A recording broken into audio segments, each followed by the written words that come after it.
Il est 8h16, le petit déjeuner politique ce matin, c'est Mathilde Panot, députée La France Insoumise du Val-de-Marne et présidente du groupe LFI à l'Assemblée nationale. Bonjour Mathilde Panot. Bonjour. La grande rentrée à l'Assemblée, une présidente possible pour la première fois de l'histoire, à l'Assemblée justement. Prime, chèque, aide, une pluie de mesures pour le pouvoir d'achat, suffisant ou pas.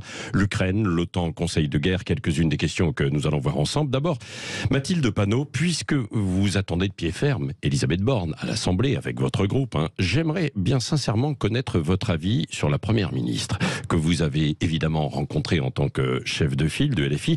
Est-ce qu'elle vous semble ouverte au dialogue ou est-ce qu'elle est vraiment intransigeante ? Écoutez, je pense que Elisabeth Borne est là pour appliquer la politique que Emmanuel Macron lui a demandé d'appliquer, c'est-à-dire la retraite à 65 ans, d'ailleurs elle l'a redit plusieurs fois, le RSA conditionné à des heures de travail gratuit, continuer à détruire nos services publics, notamment l'éducation et la santé, et donc elle est sur la feuille de route finalement que lui a donné le président de la République. Surtout, elle peut imposer son style, non ? Je sais pas, mais j'ai pas l'impression qu'elle impose beaucoup son style, justement. Oui. Et pour le coup, Madame Borne fait comme Monsieur Emmanuel Macron, c'est-à-dire qu'il considère qu'il n'y a pas eu d'élection législative, que la majorité des Français n'a pas voté contre leur projet politique et finalement n'infléchissent absolument pas leur projet politique. Donc moi, pour avoir eu une discussion au téléphone la semaine dernière et pour l'avoir encore cette semaine sur ces questions-là, je ne trouve pas d'ouverture particulière et je n'en suis pas étonné. Elle n'est pas ouverte au dialogue quand vous lui dites nous. Écoutez, lorsqu'il commence par expliquer que la France Insoumise n'est pas un parti de gouvernement, voire n'est pas un parti républicain comme Madame Borne l'a laissé entendre, je pense que l'ouverture n'est pas là et je n'en suis pas étonné quand c'est la femme qui a détruit les services publics ferroviaires, la RATP, qui a aussi fait la réforme de l'assurance chômage. Là aussi, il y avait des feuilles de route, quoi. Elle vient pourtant des rangs de la gauche, c'est ce que l'on dit. Mais non, ça, ne vous laissez pas avoir par ces contes qui sont racontés. Non, Madame Borne, c'est quand même celle qui a fait, je disais, la réforme de l'assurance chômage, qui a fait 2 milliards d'économies sur les plus pauvres du pays. C'est celle qui a privatisé, ouvert à la concurrence la SNCF, la RATP. C'est celle qui a été une ministre fantôme de l'écologie. Oui. Bref, Madame Borne a des actes qui parlent pour elle et nous espérons bien qu'elle va venir demander la confiance à l'Assemblée nationale. Alors ça, ce sera la semaine prochaine. D'ici là, il y aura peut-être un remaniement avec un nouveau gouvernement. Est-ce qu'il pourrait y avoir des gens de gauche dans ce nouveau gouvernement ? En tout cas, et de la NUPS. En tout cas, pas de la NUP, puisque nous nous sommes vus encore la semaine dernière. Nous nous sommes dotés d'un intergroupe pour faire du travail en commun autour du programme partagé de gouvernement qui compte 650 mesures. Et nous sommes toutes et tous d'accord pour dire que nous voterons contre la confiance au gouvernement, que nous sommes l'opposition et l'alternative. S'il y a un vote de confiance. L'opposition et l'alternative à Emmanuel Macron. Oui, mais j'espère bien qu'il y aura un vote de confiance. Écoutez, c'est quand même une tradition républicaine qui est très ancrée. Sur les 27 gouvernements. Oui, mais en même temps, vous annoncez la couleur que vous allez faire un peu de l'obstruction, ne pas voter forcément la confiance. Attendez, c'est pas de l'obstruction. En démocratie, vous avez des programmes politiques qui s'affrontent. Ces programmes politiques, ces grandes idées, c'est ensuite le peuple français qui les tranche. Nous sommes là, non pas par magie, nous, les plus de 150 députés de la NUP, nous sommes là parce que nous avons été élus pour porter un programme. Donc vous nous excuserez après de respecter ce que nous ont demandé les électeurs et les électrices et de porter une alternative à Emmanuel Macron. Pourquoi ? Parce que si on doit toutes et tous se plier et dire finalement, ne votons pas contre, eh bien, où est la démocratie ? Où est la possibilité d'avoir différents chemins qui sont pris par notre pays. Oui, mais s'il y a des choses qui vont dans votre sens. Par exemple, là, il y a une pluie de mesures autour du pouvoir d'achat. Le gouvernement annonce série de chèques, les allocations, beaucoup de prestations qui pourraient être revalorisées de 4%, aide pour les frais de carburant via les employeurs, les 18 centimes de blocage, le chèque alimentaire à la rentrée à 100 € et peut-être 50 par la suite, le blocage de la hausse des loyers à 3,5%, l'augmentation des APL. Enfin bon, finalement, ça va un peu dans votre sens, non, Mathilde Panot ? Alors, vous m'auriez parlé, par exemple, de l'inscription de l'IVG, de l'avortement dans la Constitution. Je vous aurais dit, oui, nous voterons en commun. Mais alors là, franchement, le texte dont vous êtes en train de parler, la grande loi pouvoir d'achat dont on nous a parlé, en fait, ce ne sont que des miettes qui sont distribuées aux gens. Je vais vous donner un exemple. On nous dit, regardez, incroyable, on va augmenter de 3,5% les APL. Ça coûte combien ? En total, 160 millions à peu près. 168 millions, exactement. 168 millions. Vous savez combien d'économies ils ont fait sur les APL? Entre 8 et 10 milliards au total. 15 milliards. Non, pas 15 milliards. Eh bien, 15 je ne sais pas d'où vous avez sorti ce chiffre, j'ai vu que vous l'aviez. Alors qu'on dit que c'est à 8 à 10 milliards si on prend l'ensemble des... Si vous voulez, moi je dis 15 milliards, mais je prends votre chiffre. 168 millions par rapport à 8 à 10 milliards. Mais déjà, ça va dans le bon sens. Non, mais arrêtez, on va arrêter de... Je veux dire, on est dans un pays dans lequel il y a 5 milliardaires qui détiennent autant que 27 millions de personnes. Donc moi, je veux bien qu'on nous dise que c'est incroyable, qu'on nous distribue l'aumône par-ci, par-là. Mais la vraie question, c'est une question de partage des richesses dans notre pays. Alors, qu'est-ce que vous répondez? Et donc, nous allons proposer avec la NUP et présenter notre propre proposition de loi. Alors, juste avant de nous donner ça, qu'est-ce que vous répondez justement à Bruno Le Maire, le ministre de l'économie, qui dit « on atteint la cote d'alerte ». C'est-à-dire que pour les finances, là, attention, il y a gros danger derrière. Oui, parce que peut-être qu'on a appliqué leur politique économique depuis des décennies sur cette question-là, et que ce que nous proposons comme rupture sur la question justement des politiques économiques, en disant au contraire de faire de l'austérité partout tout le temps, il faut au contraire relancer la consommation populaire par justement l'augmentation des salaires, le SMIC à 1500 €, par le blocage des prix à la baisse qui permet aux gens de respirer, par le fait de faire en sorte que plus aucune retraite ne soit en dessous du niveau du SMIC, qui permet de relancer justement la consommation populaire et à partir de là de relancer notre machine économique. Eh bien je crois que ça va dans le sens. Bruno Le Maire est en train de vérifier ce que nous disons depuis des années. Leur politique mène toujours au désastre. Alors, qu'est-ce que vous allez proposer? Parce que vous allez formuler une proposition de loi sur le pouvoir d'achat, justement, que vous allez présenter, là, c'est ça? Exactement. Est-ce qu'elle est bouclée et qu'est-ce qu'il y a dedans? Alors, elle est en cours de finalisation. Vous pouvez nous en parler 2 minutes, quand même. Mais bien sûr, mais il n'y a aucun problème. Je vais vous en dire des mots. Alors, nous, ce que je disais, c'est que justement, nous voulons relancer la consommation populaire. Donc, SMIC à 1500 €. À 1500 € net, garantie d'autonomie pour les jeunes à 1063 € par mois, parce qu'il y a un moment, il va falloir arrêter d'être dans un pays aussi riche que le nôtre et d'avoir autant de jeunes qui font la queue pour aller aux banques alimentaires.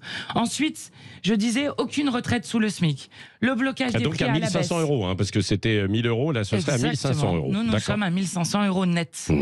La gratuité des premières quantités d'énergie, indispensable à la vie digne, et l'interdiction réelle des coupures. Voilà des exemples de ce qui devrait être dans cette loi. Bien évidemment, nous savons comment financer tout cela. Oui, c'est ce que j'allais vous dire. Oui. Bon. Il suffit d'aller chercher dans les bonnes poches. Vous savez, quand je disais 5 milliardaires détiennent autant que 27 millions de personnes, ça veut dire que la richesse se concentre et que vous n'avez plus qu'à aller chercher dans certains endroits. C'est vrai, mais sinon, si ces milliardaires... Alors, admettons, par exemple, que vous allez leur prendre effectivement de l'argent.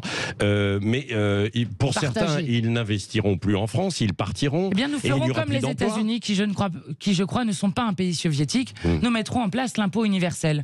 Vous partez de notre pays, aucun souci, mais si vous voulez garder la nationalité, alors vous payez la différence entre ce que vous payez, par exemple, dans un paradis fiscal ou je ne sais où, et ce que vous auriez dû payer en France. Ça se fait aux États-Unis, ils les poursuivent jusqu'au bout du monde. Alors ça, ce sera pour les très grands patrons, les petits patrons qui bossent, qui essaient effectivement d'investir, de recruter, etc., de créer de l'emploi. Est-ce que vous êtes favorable aux plus petits patrons? Mais bien sûr, et d'ailleurs, c'est le principal tissu économique de notre pays, les petites et les moyennes entreprises.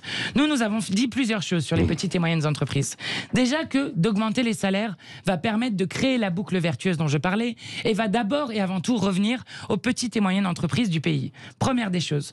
Deuxième des choses, nous savons qu'il est difficile pour des petites et moyennes entreprises d'envisager l'augmentation des salaires, notamment l'augmentation du SMIC, sans aide sur les cotisations.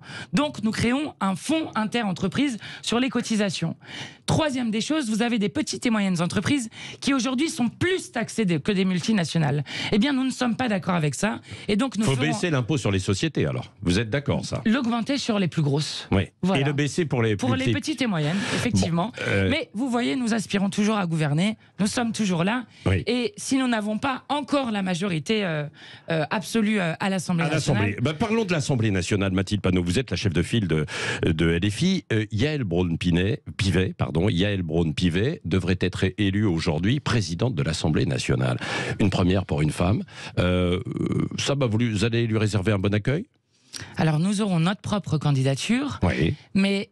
Oui, je pense que c'est important que un poste comme celui de présidente de l'Assemblée nationale, qui n'avait jamais été occupé par une femme, le soit par une femme. Mais vous savez, il ne faut pas non plus tout Première résumer. ministre femme, présidente de l'Assemblée. Oui, c'est bien, c'est bien. Vous voyez, je ne dis pas toujours c'est bravo bien. Macron, alors là, vous dites. Bon, enfin, bravo Macron, il ne faut pas non plus exagérer, mais non, mais c'est important. Oui. Mais le mauvais symbole, quel est-il?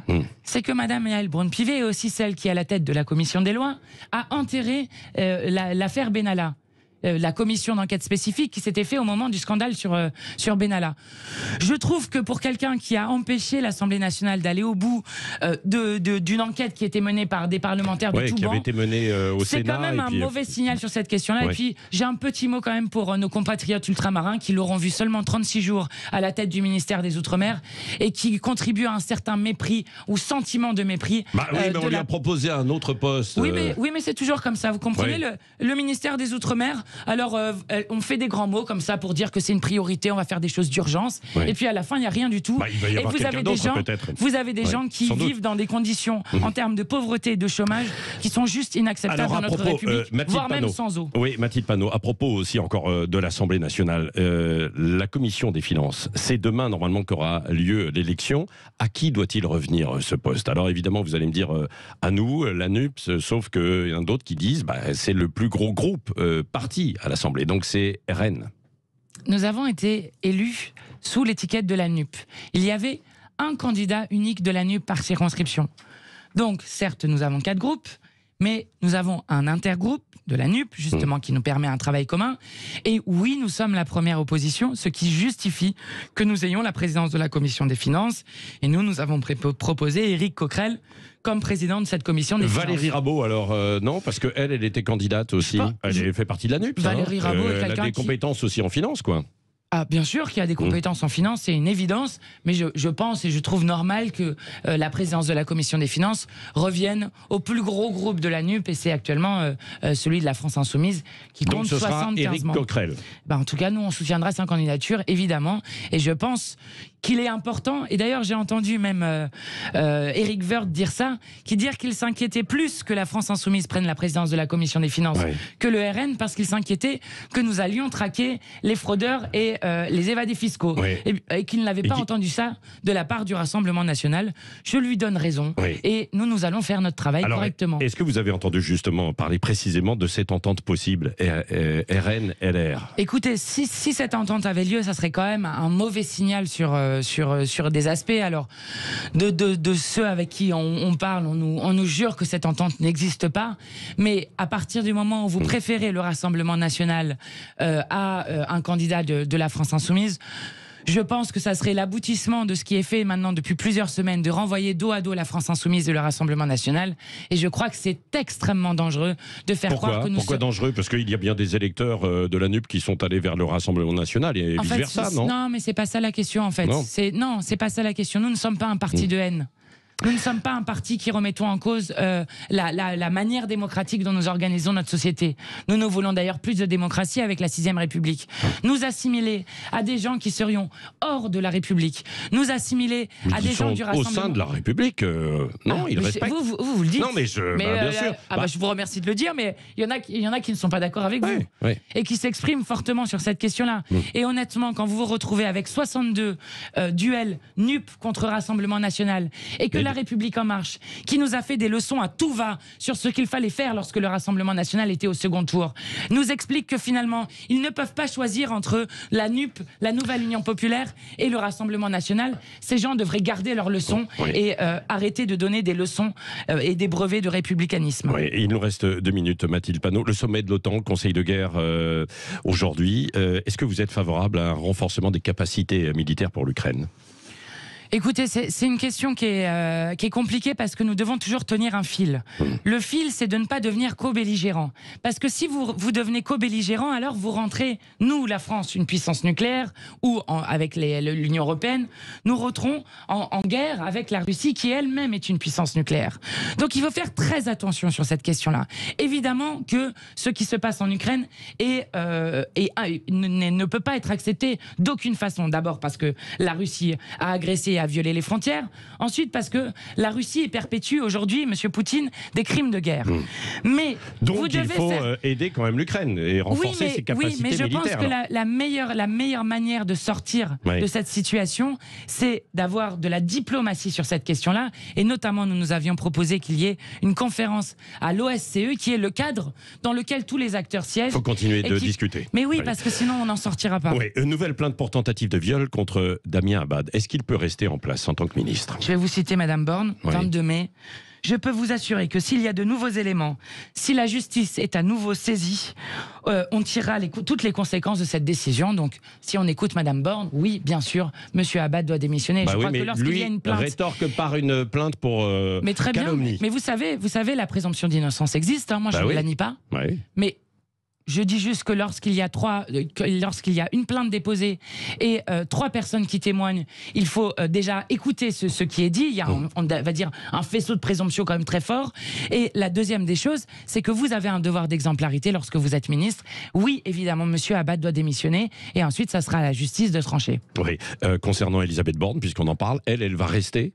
Pour vous, il n'y a pas de problème pour qu'elle soit première ministre? Et vous attendez quoi de son remaniement? Vous ne l'avez pas dit tout à l'heure. Je lui demande de venir devant l'Assemblée nationale, elle ou le Premier ministre qui sera là pour appliquer la politique d'Emmanuel Macron, de faire un discours de politique générale, mais surtout un vote, parce que c'est ce qui se passe en démocratie, dans toutes les démocraties du monde. Vous allez devant l'Assemblée pour demander la confiance au Parlement. Donc voilà, nous continuons de demander cela avec force. Oui, merci Mathilde Panot, députée LFI du Val-de-Marne et présidente du groupe à l'Assemblée nationale, était l'invitée ce matin de Sud Radio.